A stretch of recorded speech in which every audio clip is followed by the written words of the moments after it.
Hello and welcome to this month's edition of Ask Me Anything. I'm Beatrice Stonebanks, and today we're going to talk about my top opening and closing statements.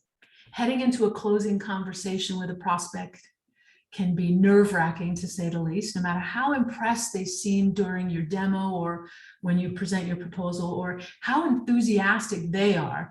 There's always a chance your deal won't close. We've all been there. They said they would, they didn't. A prospect might ditch you for a competitor. They might postpone their decision until another quarter. They might ask for a price you can't deliver or won't deliver, or they can take any other number of actions to stop a sale in its tracks.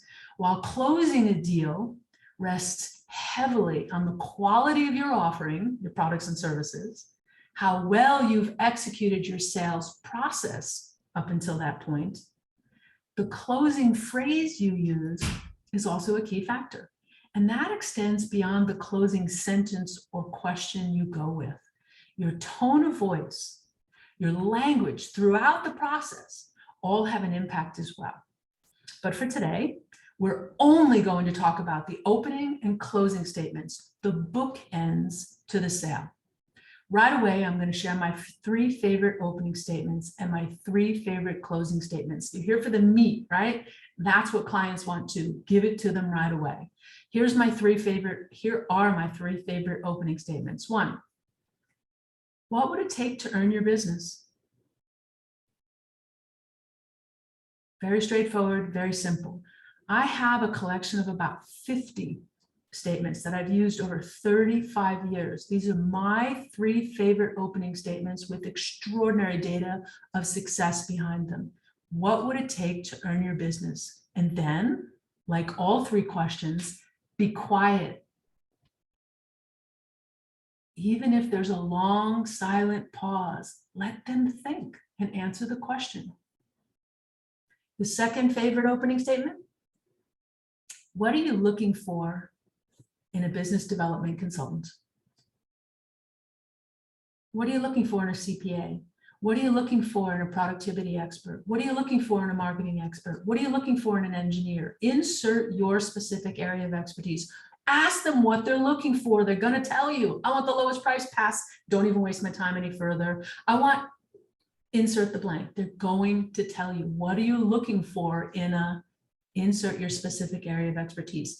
That one is one of my most favorites, although I have these in priority order. That was the second one. Here's the third one. What can I do to make your job easier? When I get an answer to that question, I have someone who stays with me for a long while. Very few people answer that question. Very few people know. Very few people think I can do anything to make their job easier. So I pay attention over the years to which clients stay with me and which ones I'm successful with. Some of the clients I work with, more than half, I fail miserably. I'm doing the same thing and I don't have success with them. Why? I'm only as good as the partnership. But when I ask the question, what can I do to make your job easier? And they give me an answer, I've got a winning relationship. You can talk to my boss and you can explain to him why this is going to be 20% higher than our budget allows and why he should approve it. Okay, I can do that. What can I do to make your job easier? You could talk to John on our team, who's always sabotaging every sales effort we have. He's the naysayer in the group. We have these great motivational weekly meetings and he just sucks the life out of it. Okay, I can do that. What can I do to make your job easier? There's my 3 favorite opening statements. What would it take to earn your business? What are you looking for in a business development coach? Insert your specific area of expertise. What can I do to make your job easier? Pretty straightforward. Let's cover my 3 favorite closing statements, shall we? Here's the first one. I'm ready to partner with you. Is there anything in the way of you signing the contract today? Do you hear how I just said that? Soft, easy, no pressure. I'm ready to partner with you. Is there anything in the way of you signing the contract today? Not today, not aggressive, not pressure, just is there anything in the way? Remember that intonation piece is just as important as what you're saying. There's my first one. My second question, my second favorite closing statement. I'd like to move forward. What do you see as the next step? This is what I'd like to do. I now gave them permission to step into what would they like to do? I'd like to think about it. I'd like to run it past my team. I'd like to wait till next week. I'd like to finish my interviews with other people. Whatever they say, I'd like to move forward. What do you see as the next step? It gives me power when they answer that question. Here's the third one. If not now, when? I'm happy to follow up with you and do what it takes to earn your trust. This is a big one. I'm that nerd. I'm happy to do what it takes to earn your trust. So many people think they have to have these magic words, these buzzwords, these cool phrases and want to be hip. I don't want to be hip. I want to be professional. I want to be the person who cares about them, that they can trust to do good business with them. If not now, when? I'm happy to follow up with you and do what it takes to earn your trust. My favorite example of this one was Holy Names College, 6-figure, letting someone in, apologies for the sidetrack, 6-figure project. I called them, I pitched them, and they said, we're going to do this project in 2 years. Every 6 months for 2 years, I touched base with them. Where are you now? Who are you working with now? Can I present to that team? Can I answer these questions? What about the budget? Have you paid attention to the deliverables and who's going to implement? What about the time frame for implementation? Over each quarter, who's going to be in charge? Who are the people that I was the one every 6 months for 2 years, helping them stay on track and make good decisions. So when it came up time to present my proposal with 12 other people presenting, who do you think won that project? If not now, when? I'm happy to do what it takes to earn your trust. That is the third of my 3 favorite closing statements. For anyone who just came in, I will also add that I'm going to send out all 3 favorite opening statements and all 3 favorite closing statements. So if you missed them, don't worry, that we'll pop them into an email for you.